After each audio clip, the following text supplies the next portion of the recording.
And welcome back, everybody, to the tentacles of Cuyahoga County. I am the host, the infamous ex-chief, and this is episode 24. And we are on the week of September 2nd, which marks Labor Day, was Monday. And I'm hoping everybody had a great Labor Day. And for those of you who don't know, I'm a little bit of a history buff, so the origins of Labor Day trace back apparently to the 19th century, when labor unions began advocating for a day to celebrate workers. And I didn't even know the first Labor Day parade took place in New York City on September 5th, 1882. It was organized by the Central Labor Union and the Knights of Labor with around 10,000 participants. Interesting fun facts that I didn't even honestly know myself.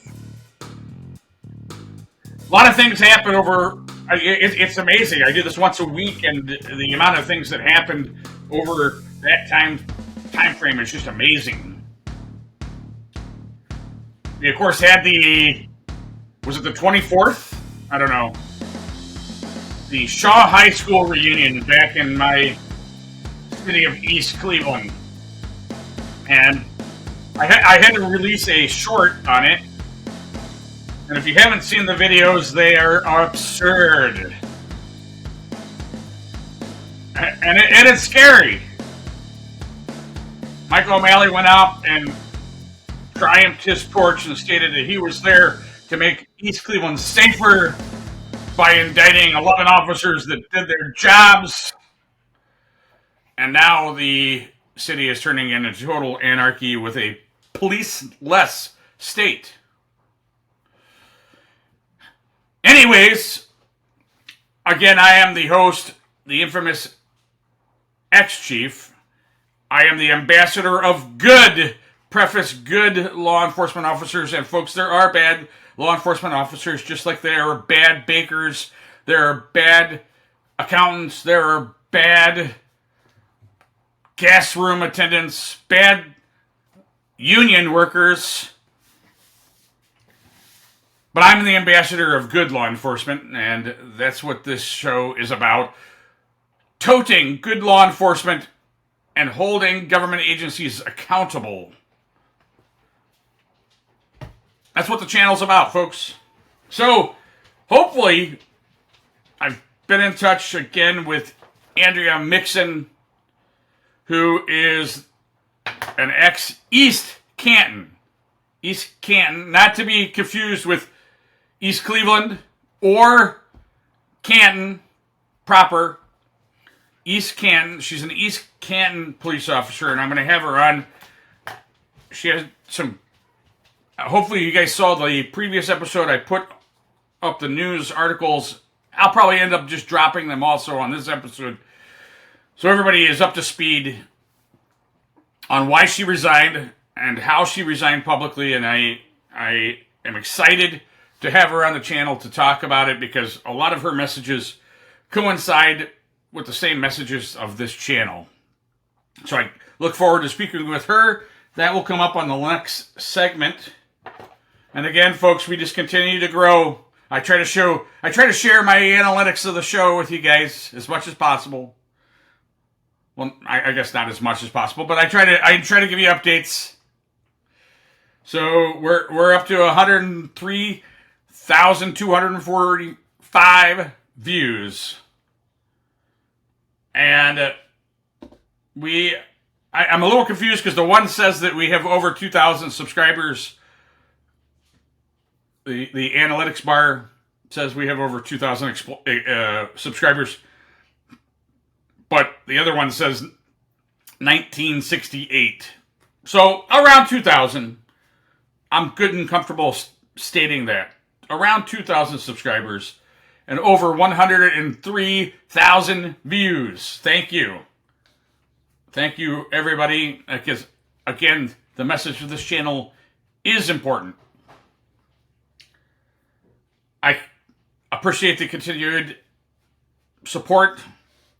And yes, I got all sorts of your messages. I have like a mixed crowd of watchers and I appreciate every one of you. I do. Each one of you have your opinions, and I appreciate that. I got all sorts of messages relative to the Canton. Again, not East Canton. We're going to be speaking with Andrea Mixon from East Canton, not her department, but the City of Canton Police Department, where an officer kicked a male, and I call it as I see it, folks. I'm an ambassador of good law enforcement, and I don't know the totality of the circumstances, so I've been trying to be reserved, but the video does look bad. Guy was on his knees with his hands up, and Canton officers came in full barrel and plowed him down with a kick. Does look bad. I don't know the whole entire situation. Hopefully we'll learn more about it, but yes, I got your messages about it. I have a happy group of folks that apparently they continue to watch my channel, though, but they love to point out the bad things of law enforcement. And folks, I have no problem being objective, but there are all sorts of other channels out there, if that's what you're into, trashing law enforcement. That's not my main objective, but I will keep it 100. I will keep it real. It did look bad, and I might talk about it, but I don't want to steal away from this show, and this show is about Andrea Mixon. So hopefully when we come back on the next segment, if I haven't thought of something else that I might want to include, we'll probably be talking to her. Or you might get a surprise message in the interim. I don't know. And you will get ads. Yes, ads, people. And I forgot, yes, if you have not subscribed, please consider subscribing. And if you need to send me a message, the email, I'll drop it down below here. The tentacles of Cuyahoga County at gmail.com. For secure messaging, click on the QR code there above for Signal. And again, just reminding everybody, Signal is encrypted user to user. And they basically keep no records of communication. So people have felt free normally to signal me. So feel free to shoot me a signal. Hit me up with the email. Like and subscribe. Oh yes, it's very important. Please like. And please comment, folks. Comment.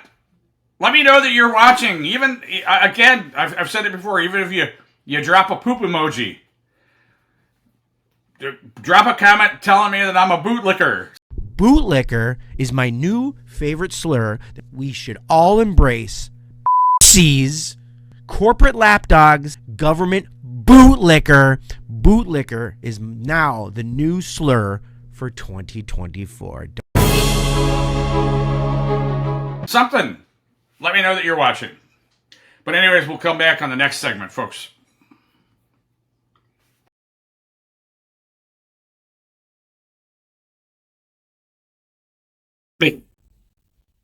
Hey, well, yourself? You have like, you're okay? All right. Yes. It's sort of I appreciate you coming on. I think I sent you over the questions. Or anything you had questions about, or? Oh no, they're all good. I like I said, I think there was a lot of the things that you had spoke about that I've brought up several times on the channel. So I thought it was important, especially I keep bringing up mental health as far as officers are involved. So you had some really great messages, and I just wanted to make sure that hopefully we can put it out a little further. I don't know. Oh, hopefully, yeah. I pretty much run non-ambush type style interviews. So I mean, if there's anything that you want nixed out or something doesn't come out right, you want to take it out, just let me know. Yeah, perfect. I have no issue with that. So with that, how do you prefer to be addressed, Andrea? Andrea's okay. Fine. All right. Okay. Wait, first, actually, can you tell me a little bit, just because I don't know myself, and I was looking it up. So East Canton, it's in between Minerva and Canton on 30. Correct. So, 40. So you have 44 and 30 on that. So. okay. Are you able to tell me a little bit? I don't know anything about it, honestly. So. Oh, East Canton's super small. East Canton has four traffic lights. One way you can go to Louisville, the other way you can go to Canton, and the other way you can go to Minerva. And it's like a pass through for a lot of people that come through. So not a lot happens there. I think our service calls are, you can probably get like at nights when I was working nights. So my shift would start at 10 p.m. at night, end at 6 a.m. On average, a month I would get one service call, but I did a lot of traffic stops. So that was my main thing was just traffic stops. Is there industry, or is it mostly residents, or?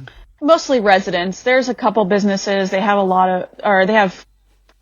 like three, like I would call them mom and pop restaurants that, if you find it and it's good eating when you get through there. And then they have one gas station, which is the Bell store, which that's hopping because that's a gas station between going from Canton to, say, Alliance, or Canton to Salem, or Canton to Minerva. So that's one gas station. So it does get a lot of business. And is there typically one officer per shift, or how does that?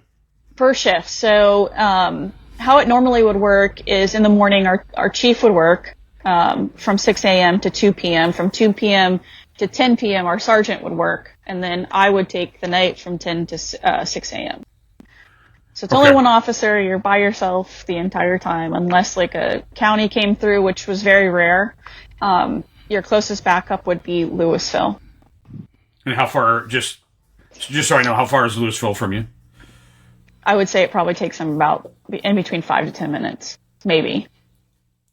When I first started, I actually worked on a couple of departments like Creston, West Salem. I don't know if you're familiar with either of those, but it was very similar. It was one officer on the road, but it was maybe a little worse because our nearest backup generally was Wayne County Sheriff's Department, and that could be anywhere. I mean, depending where they were in the county, it could be 20, 30 minutes before they got to you. So I am a little familiar with that, but I guess I'll just ask and these are like questions I had sent to you, but there's like some, I'll call them subsection questions. Oh, yeah. So the first section was talking about background and motivation. Basically, can you share why you wanted to join East Canton Police Department? So I initially joined East Canton. This is actually my second time with East Canton. My first time was back in 2022. And they were just hiring. I was wanting to continue to my law enforcement career, coming from South Carolina and moved back to Ohio, and to be closer to my family and things like that. And East Canton was hiring. So I took a chance, and they said, yeah, we'd love to have you. It really wasn't like this huge background check. I know that they were going in between chiefs, new administration and things of that nature. And pretty much started right away. So I had asked, basically one of the questions, what aspects of the role did you find most fulfilling while you were working there? I think working with the community was very behind the police. They want us there. They love seeing us out there. They're just like every other community. They do want us there. Is it difficult at times to work with them? Out there, I would say no. Because it was, like I said, the service calls weren't really there. You really have to make yourself active, and they love seeing that. You said it was smaller, but I mean, do you know how many residents are there? Or? I wouldn't say more than 500.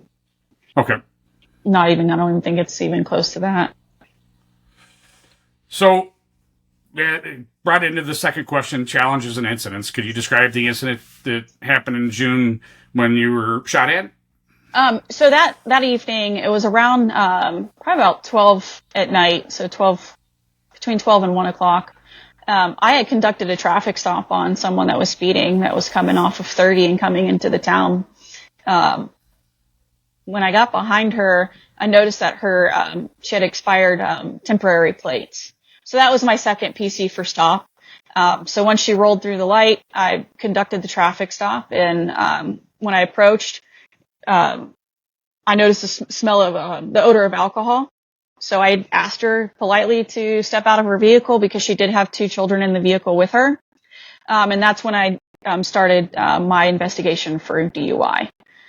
I do remember getting her to the side of my patrol car because it is kind of busy on that area when the roadway and things of that nature. So when I was starting to ask her about, if she had anything to drink or anything like that, and once I started asking those questions, it was just, I would say 3 to 5 shots just go off.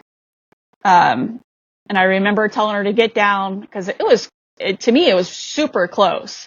And I didn't know if we were getting shot at or if it was just something right there. And that's not normal for that area, at all. So when I was radioing dispatch and I was telling them what was going on, I heard this motorcycle just rev up, and it came to the local library that we have in town, and I approached the vehicle with mine, and he just takes off. And he goes down Ravenna Road, and I began my pursuit with him.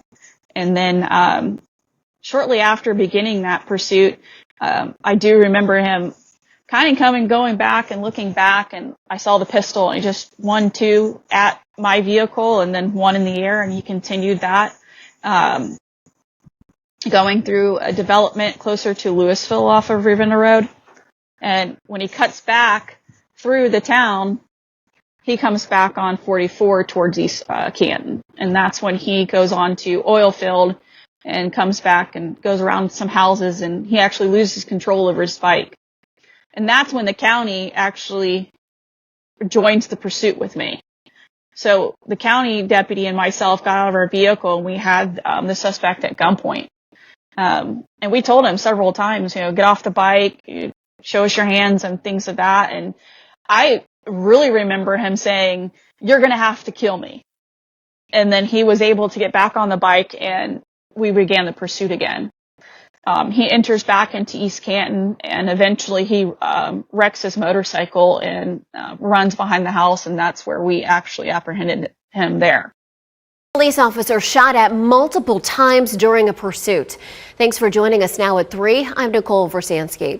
So that suspect then led several agencies on a high-speed chase, ultimately crashing his motorcycle and running away. 19's Brittany Weir joining us live now with the terrifying details. Brittany. It was a scary morning for East Canton police officer Andrea Mixon. She was initiating a traffic stop right here at the corner of Nassau and Wood Street. And then moments later, just 100 yards down the road, she heard several gunshots.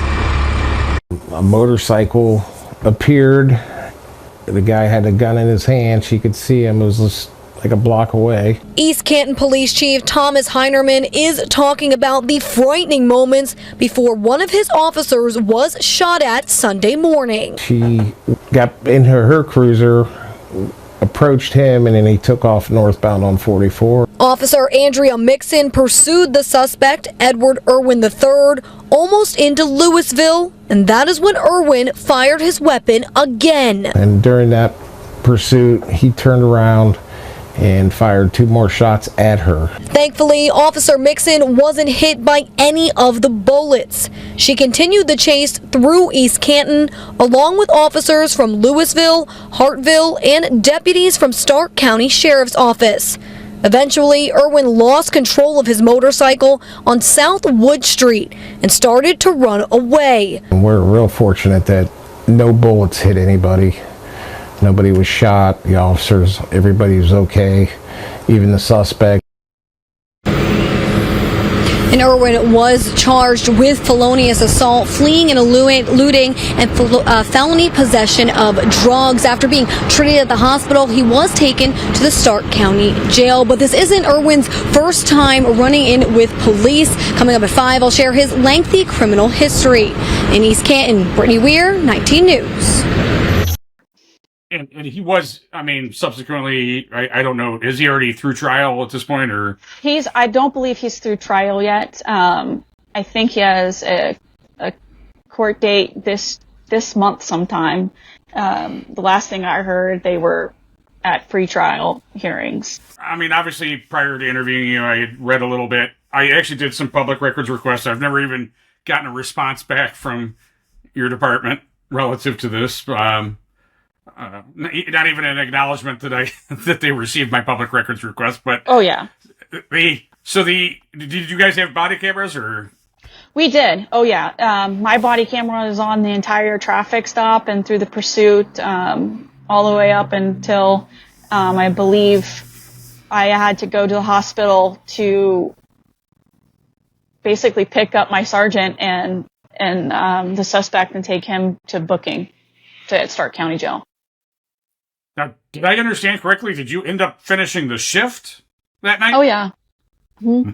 So how it went down was afterwards,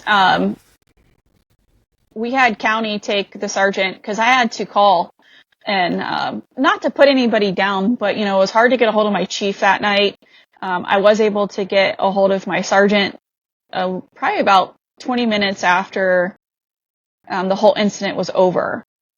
He did come in and we began our investigation with the motorcycle, with finding spent shell casings, and even coming to find out that the two incidents were related. And the chief eventually came in, and at that point, the sergeant had to go down to the hospital because the male was transferred to the hospital, and there received his care. And I had to go pick them up. And we finished out. I don't think we got out of the hospital until sometime around 9 o'clock in the morning. And then when we transferred him down, that took a little bit of time in booking, and I don't think I even got home. I was talking to my mom about it the other day. I don't even think I got home until 2 o'clock in the afternoon. I guess that's what was most alarming to me about your when I read the article about your situation, what had transpired. I couldn't believe that they made you finish off the shift. And when I first started in East Cleveland a long time ago, we had a lot of officer-involved shootings, and the department was very similar to.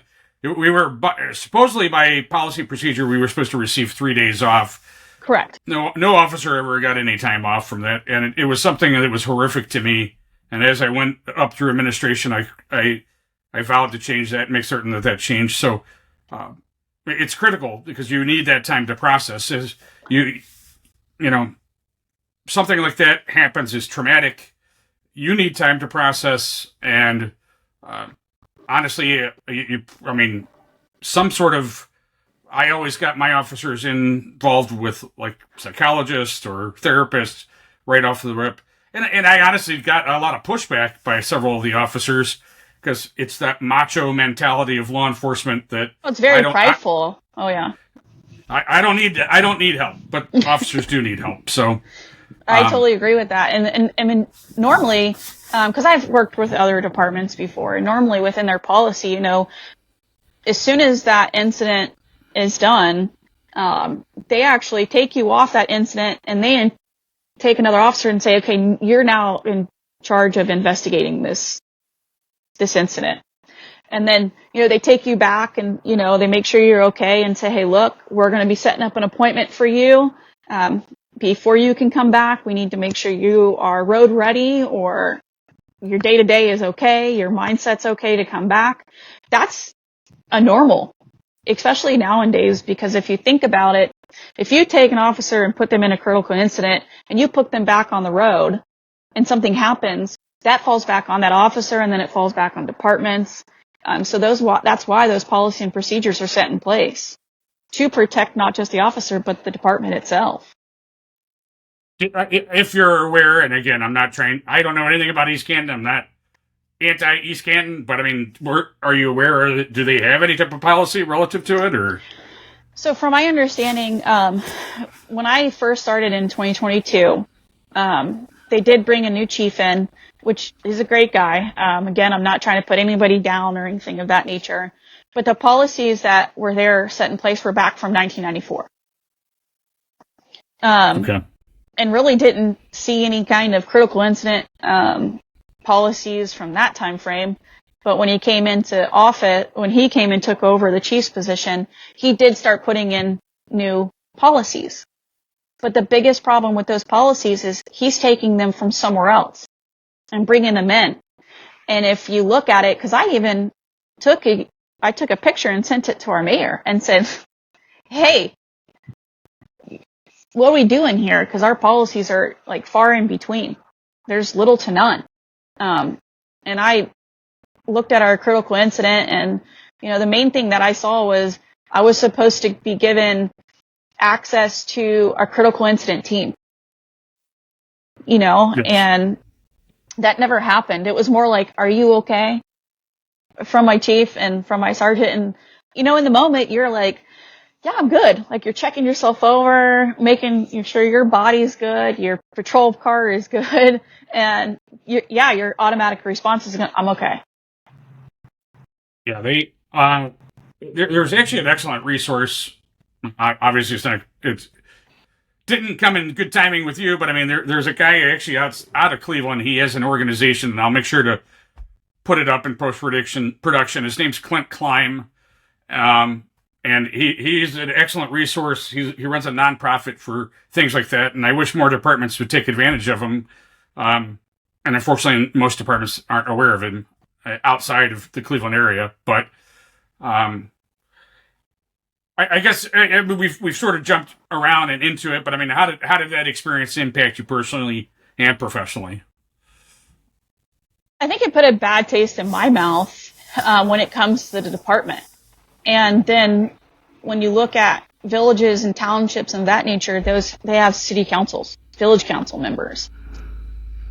That right there, when I had voiced it, no one blinked. No one said anything. They just were like, oh, okay. When that could have been jumped off right off the bat and said, okay, let's fix this. Let's do this now. Let's come together. I don't care for part-time, full-time, or anything. It doesn't take but a couple hours to sit down with your officers and say, okay, where can we fix these things? Like, get your council members in there and say, you guys are making the decisions for us, but we know what we're doing. We're trained in these things. Let's work together and get these policies updated and enacting, because you're banking on your council members to make a decision that they're not really educated on. They're getting little to no information, if that's even the case, to make a decision on something about your livelihood. I do remember one council member came up. I think it was one council member, and he comes up afterwards and says, I was thinking about you. I hope you're okay. If there's anything, let me know. And that was the last I've heard of anything. If I mean, have they had any type of officer involved shooting? No. Oh, no. No. I think the last critical incident you could say that they had was another officer, a nighttime officer. This is prior to me coming back. She was an incident that with an individual that basically handed it to her, Do I think if there was another person on shift that it would have been controlled? 100%. And having more tools to her availability, oh yeah, she could have handled that. But with those two incidences, you would have thought that with that first incident, things would have been starting to change. In between that time, that was enough time between that incident to mine to make big, huge changes in between the two. And I don't believe there was anything ever done. Was it the same chief in between those two incidents, curiously, or? Yeah, yes. Okay. Yes. But we have to remember, they have to remember too is, that department is going through a lot of changes, not to put his personal business out there, but he was gone for a while. He had a medical emergency that he had to deal with. So then in between that time, him being gone, and then after my incident, him being gone again, and our sergeant was the now enacting chief while he's gone. So certain things were talked about, but again, it's more of a slowing motion because you have to work with your council members. And if they're not understanding the severity of what we need, they're not going to give it to you. They're just not. Is your council, or was East Canton Council pretty supportive of you guys, or? I think they're supportive, but the number one thing was it always comes up as our budget. You know, even when we would request budgets, it was so hard to get it. You know, we never knew how much of a budget we had. You could public request it. And like you said, you're having problems with a public request of public records and things. You're lucky if you can get that. Like I said, I would have been happy if they just responded stating that they had received my public records request. Right. But it was actually some sort of, I think it was a Google or a Gmail account that it was on their webpage to submit for information. So I thought that was odd also, that it was a Gmail account for a government agency, but I don't know. Yeah, a lot of things were being changed. You know, with me coming back this second time, there was some new faces, and we did show our concerns about what needed to be changed and what kind of training we needed to do. Because some of this stuff, you know, they're like, oh, you're going to have to pay for that training. I work for you, and you want me to continue my career in law enforcement for you, and then, you know, having to pay for everything when you come in. Like the simplest thing is a uniform allowance. I think they said $1.75 is what we had to earn every 8-hour shifts. So we had to build up our own uniform allowance.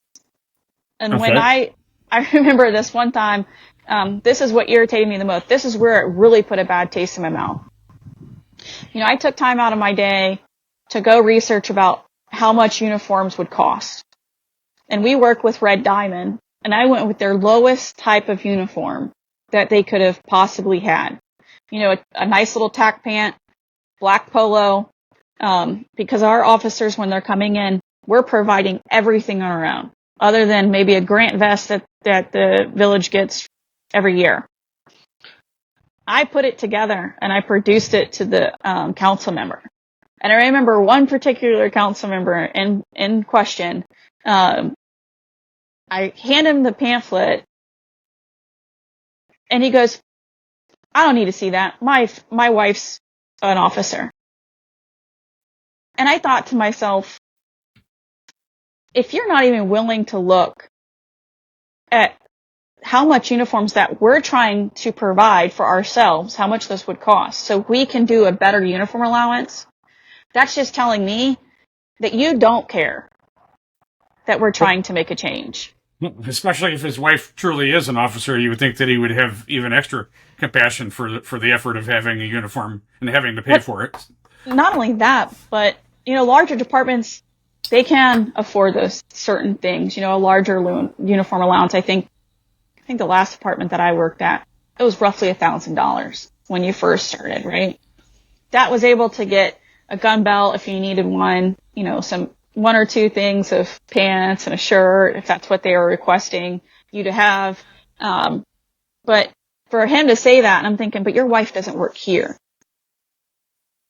I'm pretty sure she doesn't have to provide her own pistol, her own duty belt, her own, say, handcuff keys.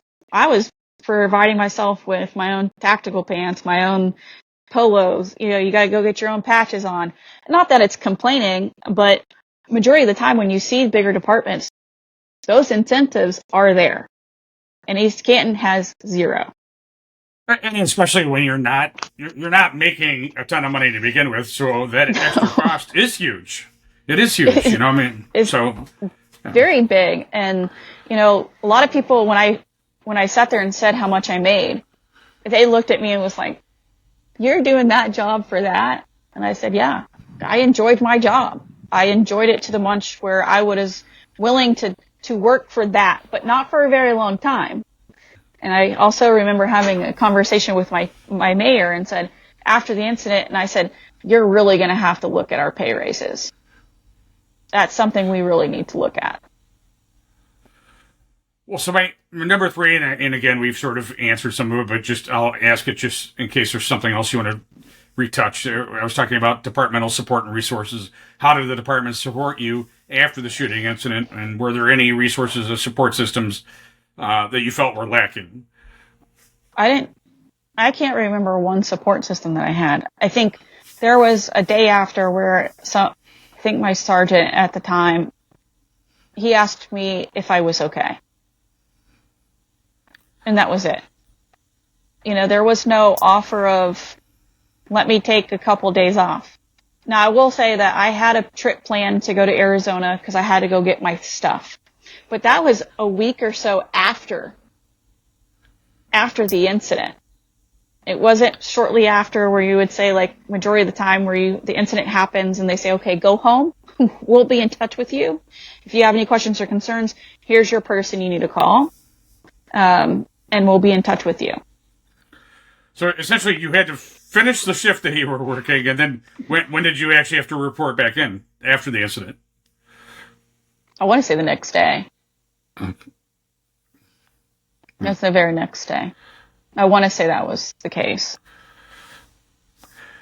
So, leading on again, what led to your decision to resign from East Canton Police Department? And looking back, is there anything you wish would have been handled differently by the department during your tenure? I definitely wish they would listen to our officers. The ones that are there 24/7. Your full-time officers, like I said, there's 3 of them, and then we have tons of part-timers. Listen to like, hey, these 8-hour shifts aren't really working. Let's change these shifts around. Put in position a mental health policy or critical incident policy and get those outlets there. There are tons of outlets that you could use for mental health that is free to no charge to a department. You can use your county, you can use your cities. They're more than willing and able to help you with those things. Especially with the way things are just ran. I think it was poorly ran. Not that, again, I enjoyed Chief. It was a great time. He really did care at times. But I think at one point he had a roadblock in his way by council. And, he almost gave up. And that to me, there's like no leadership, no responsibility. There was no structure, where I was used to coming from another department that had all those things put in place. And you knew that if something were to happen to you, someone's going to be there for you. Where you did not have that in East Canton. Do I wish I would have done things? Go ahead. No, I'm sorry. I just wanted to clarify when you were saying are you referring to the administration, the chief, or are you referring to the city council or village council? It's all of it. Okay. It's all of it. They still don't. I don't even think it really registers with them that these incidents, may they be far in between, they're going to happen more often. Especially with people wanting to move out of Canton and into smaller areas. Incidences are going to occur more often. And people look at East Canton as, like I said, I will always say this, as a Mayberry. Nothing ever happens there, and I'll say it again. It's not going to happen. It's when it's going to happen. I mean, any village or municipality, township, whatever that borders a city, especially the one like Canton, you're going to have that overflow. You're going to have that expectation that things can happen. So I fully agree with you. I don't care where you work. When I was working in Creston and West Salem, again, those were the Mayberry places, but things would always happen in those areas, and it makes it doubly worse because, again, you have no support, you have no backup, and it's just a sole officer having to do what normally might be 3 or 4 officers. 100%, especially if you have officers that are very proactive in what they like to do. I was one of them. I was very proactive in traffic stops. There was a huge change when you go and you talk to the council members, they want a safety briefing, about your safety department, and you can hear from months ago, their service calls, because they include the traffic stop as service calls too as well, from almost 0 to triple that in the last 4 or 5 months that I was working there again. Because we had officers that were actually proactive. And did you get, just curiously, did you get pretty decent interdiction out there, or just I would say for traffic majority violations, majority of it was traffic violations, but a lot of people don't understand that simple traffic violation can run into drug interdictions. I was one of the very first ones to ask for a search warrant for a vehicle. One of the very first ones to ask for a search warrant on the phone. So, we were getting, I think a lot of what we were seeing was methamphetamines that was coming through town. A little bit of maybe fentanyl, maybe here and there. And we had our locals that, always got in trouble, or, you knew that they were going to have something on them. And, we were getting it. We were starting to get into that kind of things.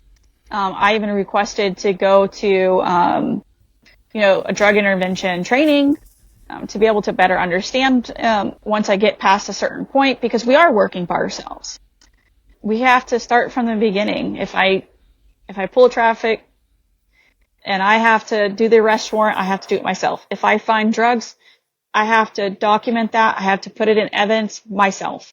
There's no extra help. And you can't just call somebody and be like, hey, I need your help. Can you come in real quick? That's not how that works sometimes. Right. Because if I'm working in the middle of the night and my chief or my sergeant is sleeping, they may not answer. It may take them a couple of times. So you are absolutely doing your job 110% yourself. Unless you have Louisville, which was always my go-to because they were the quickest and fastest to get there. If I felt the need that I needed to have them there.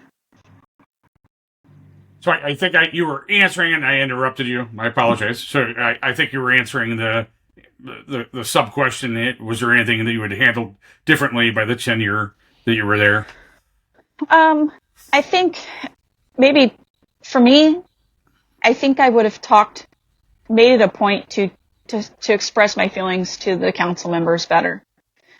Been more, I guess, talk to them. Like whenever they had a councilman being like, look, this is where I'm at. I need you guys to meet me halfway somewhere if that's what the case is. I definitely would have gone to the mayor and said, hey, I'm going to need some time off. I know I'm okay, but at the same time, I'm going to take some time off. But therein lies the problem too, is a lot of people don't understand either, is certain villages, and they have things set in place where you don't get PTO right away.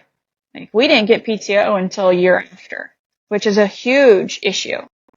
You're only gaining so much sick time. They don't have those mental health days like some office or some bigger departments have. So that was a downfall for them too, as well. Is that to what I believe it is? Would I have resigned in a different way? Probably not. Probably not, because I had spoke to the mayor that day and told him things aren't changing. Probably they're changing too slowly, where they could be changing a lot faster, especially these policies and procedures that has nothing to do with the council members.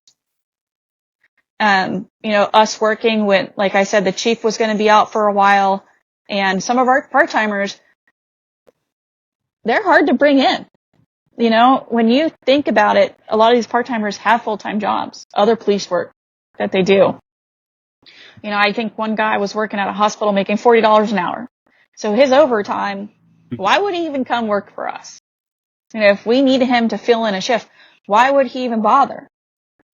And I was told later after I resigned, one of the guys who I strongly respect, because he drove an hour out of where he was coming from to work for $15 an hour, and he was there. And he said, well, we just got raises. I was like, that's nice. And he particularly said, well, our part-timers now went from 15 to 20. and our full-timers went from 20 to 23. And I said, really? That's so crazy. Just so you know, the interesting thing that I found, at least the way that it was reported, it was actually at that same meeting that you resigned. Later on at that meeting, supposedly, is when they gave the raises, which I thought was completely ironic. So those officers should thank you.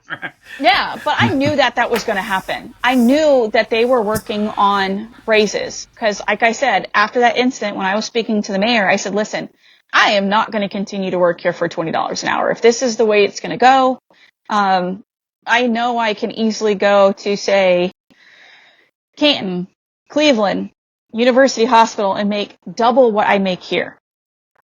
And they have things set in place for you. I can go back down to South Carolina where I used to work. I can go back to Arizona where I used to work too as well. And get better treatment, you know? So. Well, and again, we've gone back and forth, but I want to make sure that I ask the questions just in case there's something that fell through the cracks. So what improvements would you recommend for East Canton, and specifically better to support their officers essentially going forward? I would really start looking at your structure of how your department is ran and make sure that things are put in place, such as policies and procedures and things of that nature. Go over every policy that's in that book right now and say, okay, how can we better this policy? Is it something that is lining up with certain things that are happening in the world? Is it lining up? And then I would look at your employees. Who's working and who's not? If you're not out here to work for East Canton, you need to go. If that was another biggest problem for them too, as well as just having someone show up. I remember there was times where I would come in to do my shift. I'd finish, and it was 6:00 in the morning, and there's no one there to relieve me. And that was my thing, was also, getting people out and hiring people that want to be there. I know working for $15 to $20 an hour while I was there is not something that people normally want to work. But if they're willing to work and show that they're willing to work, that entices the community to say, okay, we do want to pay our people better. Uses of grants. I don't know how many times I stress these grants. There are so many grants out there to help small villages be better. I remember one time we were talking about it, and they said something about there was a grant that was put in place to allow smaller areas to employ more people and to get extra patrol cars. I was told the reason why they didn't do that is because they didn't get the budget in time. The budget was not produced. So again, those are the problems that people departments are looking at. Well, I can say that and it's probably the cheapest alternative that you possibly can go to, but if anybody's watching, like IACP, International Chiefs of Police Association, they actually have what they refer to as best practice policies and procedures. They're actually fairly cheap. It still does require a chief or an administrator to basically go through and make certain that they're conducive to your department, but at least you have something to go off of. And I'm assuming, you didn't say, but I'm assuming when you start taking policies from other departments, you have no idea what you're going to get. And essentially you're just taking their policy and slapping your name on it. That's sort of a very scary thing to do, because you have no idea where the department got their information. With at least the IACP, you know that they're at least best practice policies and something to at least start with. And you have to, let's face it, policy is essentially just protect the agency mostly, but it gives the officer the ability to understand what they are expected to do, what they're allowed to do, and what they're not supposed to be doing. And without that, the officer has no idea how to perform. So I totally agree with you. That should be something that they should be working on first. 100%. And I think we were in the process of doing an FTO program too, because I hate to say it, but when we hired someone, it was maybe one or 2 days where they would ride with somebody and that was it. They were put on the street, ready to go. And that was a big problem because none of the training was being done. I just talked about it in a previous episode, and I won't name the departments, although I already have. You literally showed up for work.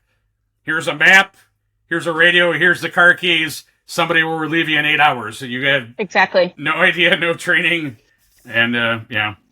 So I was hoping that wasn't still going on, but obviously it still is. So I don't know. It is, and like I said, they're in the process, or we were in the process of building an FTO program to where the guys that, even though they're certified already and they're coming from different departments, every department runs differently. Every department has different policies and procedures that they follow. And when you bring someone in new and you're not giving them proper training, you're destined for failure. Absolutely. Which puts the department in liability too. If they don't even want to think about or consider what the officer's going through, they need to consider that, hey, we're putting our agency, our city, our township in liability for doing it. And so, I don't know. But so what are your plans if you're willing to discuss? You don't have to if you don't want, but I mean, what are your plans moving forward? I've gotten messages from different departments about putting my application in their area. I do have, like I said, I can go back to South Carolina and do that process out there. A lot of people from Arizona saying, "Hey, come back to us. We'd love to have you back." So it's up in the air, but right now I'm just taking time for myself, and taking time with my family and, just kind of reevaluating, if it's something that's even worth it. Because a lot of people, once they saw the news stations and my friends and from in law enforcement, I've had a lot of people come up to me and say, it took a lot for you to say resign the way you did. I'm thinking about resigning too, because it's not worth it anymore. Getting overworked, you're underpaid, and that's sad. I think that is horrible because we come into this career wanting to make a difference, and that at some point in your career, that one incident that probably could have been helped differently or done differently could make people want to say more. I mean, well, I know for certain, I mean, if you want to stay in Ohio, there are plenty of departments that are hiring. I don't think anybody's fully staffed that I know of in Ohio. So, I mean, Ohio is still a viable option for you. Although South Carolina, I prefer the warmer weather. So I wouldn't be mad at you for going back to South Carolina either.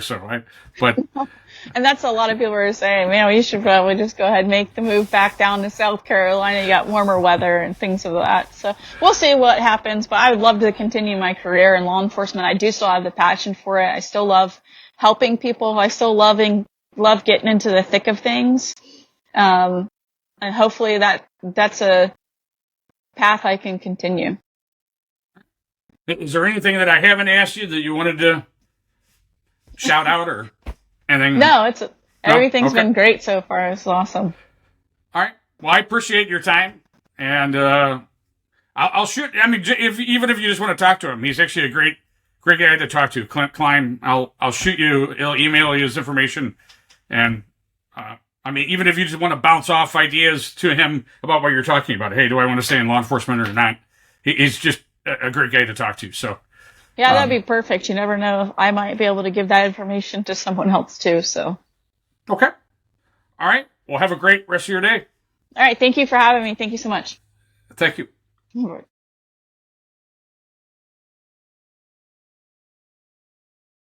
Welcome back, everybody, to the final segment of episode 24. Thanks for hanging out. If you're still with us, I thought it was a pretty good interview with Andrea Mixon, formerly of the East Canton Police Department.